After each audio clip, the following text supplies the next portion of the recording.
Hey YouTube, Radiantxela here, and I'm here with the deck of the month for October. And since this is a month of darkness and ghosts and Halloween, I thought that what deck would be better than a little zombie deck, which is something that I haven't actually done before. This deck turned out to be one of the most powerful decks I've ever made. It can easily bust the guts out of my Crystal Beast deck. Yes, it can. If you don't believe me, then try it out. It can bust a Crystal Beast to the heart. It's based mostly around weak zombie monsters, yeah, you'll see. And that's actually good in this deck, because we have some cards that restrict the use of strong monsters. I'm gonna get a couple more of those in it.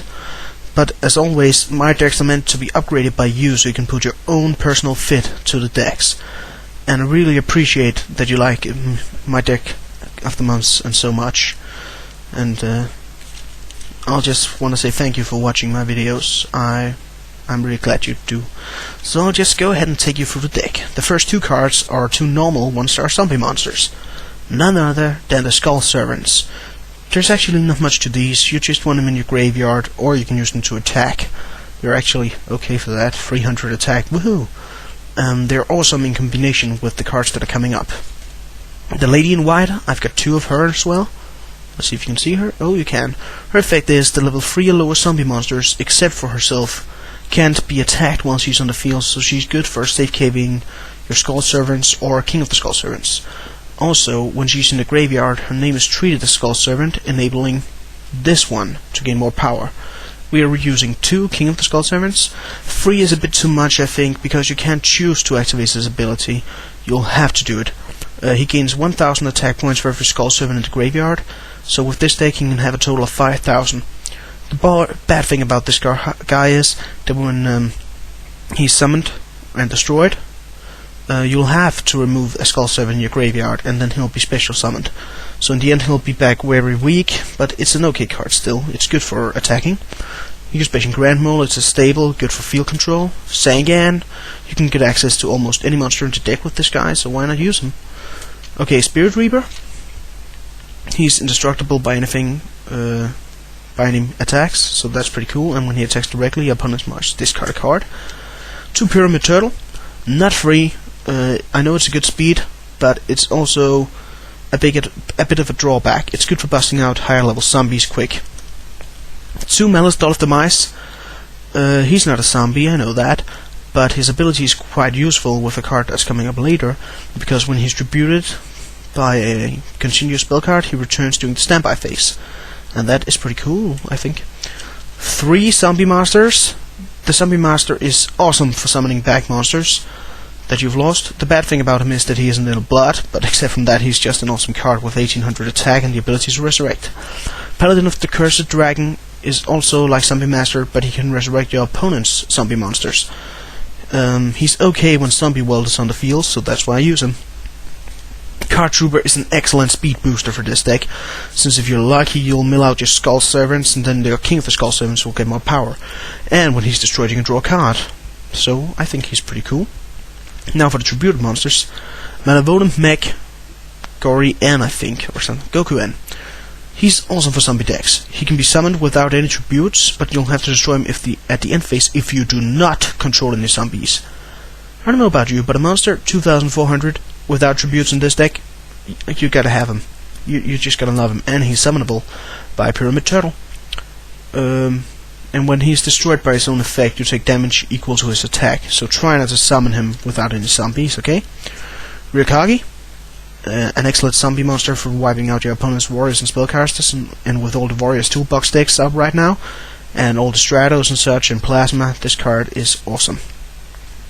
Now one of the main cards, or one of the better cards I might say, in this deck, Red Eyes Zombie Dragon.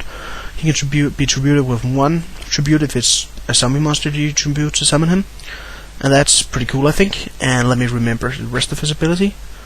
Oh yeah, it's the same as Paladin of the Cursed Dragon. When he destroys a monster on your opponent's side of the field and is a zombie, you can resurrect it. So also a good card with Zombie World. Now the final monster in this deck is the hero Plasma. I like him. He's a dark sider, and he jacks opponent's effects, negating like the Crystal Beast, Gladiator Beast, and so on. And he can absorb one of your opponent's monsters and use half of its attack to his own service. And he's easy to get out in this deck. Now I'll take you through the traps. Bottomless Trap Hole is awesome against Dark Arm Dragon, Dark Dragon, Rainbow Dragon, all of them. Use this one and you'll be closer to victory. Negate Attack is for bouncing off attacks that might have hit you harder, especially if you have got no monsters on your field to negate attack and then the battle phase ends. Gravity Bind is awesome with the Skull Servants and King of the Skull Servants, since only level 4 free lower attack monsters can attack. So with Card Trooper and Spirit Reaper, Sangan, Grand Mole and all of the Skull Servants, this card is awesome with the deck. Phoenix Wing Wind Blast is field control. It's like a Rise Up, but you'll have to discard a card, disc a Skull Servant with it, and it'll be much more useful than you could think. Now, Dark Mirror Force I use as a proxy for the real Mirror Force when I duel, but that's Dark Mirror Force is also a cool card. The real Mirror Force just is a mass Sakuretsu armor, destroying any monsters in attack position when your opponent declared an attack. And Dark Mirror Force removes from play all defense position monsters on your opponent's field when he attacks. So that's cool enough. Now for the spells. Zombie World. I think I'll need to get another one, but not free because it's not that good. It just makes so that any monsters on the field and in any graveyard is zombie monsters instead of their other type. Which means that with Red Eyes Zombie Dragon and such, and Paladin of the Cursed Dragon, he becomes a really awesome card, and also with the other zombies that requires to be zombies. Card of the Mummy, it's a special summon out zombies if you control any other monster. It's pretty cool. I'll need to get 2, but I could only find 1 when I made the deck. It's also Revealing Light. Delay your opponent while trying to summon up Plasma or trying to summon up a good monster. 2 creature swaps. Give him your Skull Servant in exchange for their powerful monsters. It couldn't be much better. Also combined with Sangan and Pyramid Turtle, you can fish out any monsters in your deck. Okay, Monster Reborn. You know it's a stable. Resurrect lost monsters. It's pretty cool. Pot of Avarice. I was surprised to see that this exact card, came in the Zombie World structure deck. I just couldn't believe it. Really, it's just too powerful. It retrieves 5 monsters from your graveyard and shuffle them into your deck, and you can draw 2 cards. It's just, in a structure deck, this is too powerful, but that's just my opinion. 2 Book of Life, for resurrecting your zombie monsters, and it'll allow you to remove from play any of your opponent's monsters in the graveyard before they can resurrect them. Mystical Space Typhoon is a stable for destroying spells or traps. Heavy Storm, rid the field of spells and traps and hit directly. And now for this one. It's the most powerful card I've ever seen against the Crystal Beast. It's Spell Shattering Arrow. Like MST, I consider this one a stable from now on. It destroys all spells and traps on the opponent's side of the field, and for each of them your opponent loses 500 points.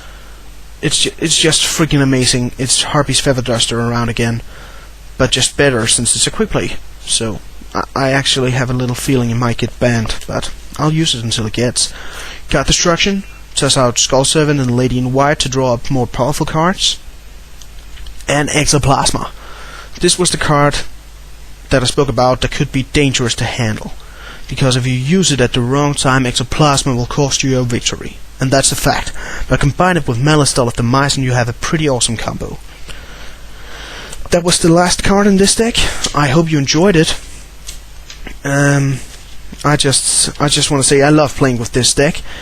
And I'm gonna upload another video tonight. I know I've already done 2, but I'm gonna make one more because you'll see when I upload it. And I can tell you it has something to do about Yu-Gi-Oh! Teaming on YouTube. So thank you all for watching. I hope you enjoyed it. I appoint you to comment, rate, and subscribe to me. I would really like it if you would subscribe if you like my videos. And any comments about me, how fat I'm being, just shut the hell up, will ya? I know I've got some overweight, but I'm not exactly fat. You know, to be fat, you'll have to weigh about 200 pounds or something like that. And I'm not even half that up, so I just wanted to say that because I got tired of all those crappy comments. So thank you for watching, YouTube. See ya, and peace.